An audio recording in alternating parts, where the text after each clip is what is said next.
तुम्हाला जवळपास किती 11 वेळा हां नाक चावलं.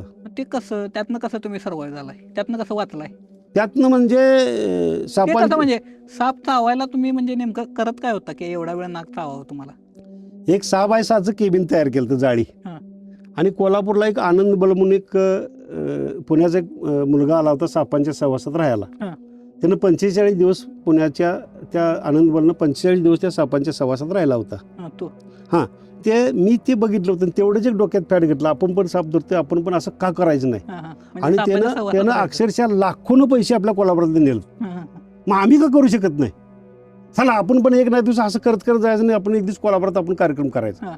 म्हणून मी काय करायचं सापाचा संग्रह केला 6 बाय 6चं केबिन केलं. हां. सापांचं जाळी केली 6 बाय 6 बाय 6चं आणि लोकांनी बाहेरनं जाळीतनं आत बघावं. हां. मी आत खुर्ची टाकून बसायचा टेबलवर झोपलेला असायचा आणि सगळ्या अंगाखांड्यावरून सगळ्या पॅन्टातनं सगळं सापच असायचं. पण माझं चुकलं काय माहिती आहे का हां. जी कोण सापांच्या सहवासात राहत होती हां. ती सगळे बिनविषारी साप ठेवायचे हां. आणि विषारी साप मोजके असायचे. पण हे गणितच नेमकं मला माहीत नाही.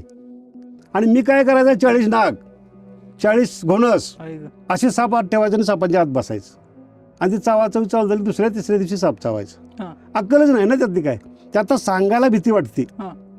एकदा तर हिच्याला पायाला चावला त्यावेळा त्या केबिनमधनं कसं बाहेर आलं मला माहीत नाही.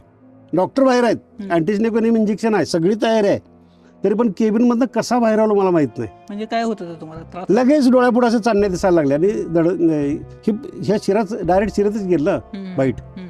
शिरत गेलं की डायरेक्ट नेरोटॉक्सिन जर असेल ना तर डायरेक्ट तुमच्या मेंदूवरती इफेक्ट करतं. बरोबर त्यातनं कसा बाहेर आलो माहीत नाही. त्याच्यानंतर आमच्या गावची यात्रा गुढीपाडव्याची लय मोठी यात्रा आहे सगळ्या भागात एक नंबरची यात्रा मोठी.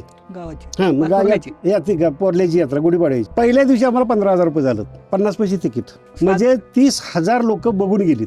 म्हणजे यात्रा किती मोठी असेल मला सांग. बरोबर एक दिवस पार पडला. हम्म. दुसऱ्या दिवशी सकाळी आमच्या गावाचा सरपंच आपलं चेअरमन हम्म. साखर कारखान्याचा तो बघायला आला म्हणून मला कोणतरी निरोप दिलं. आमच्या अपेक्षा काय होती की आम्हाला आमच्या गावात पोरल्यात एक सरपालय करायचं आहे हम्म.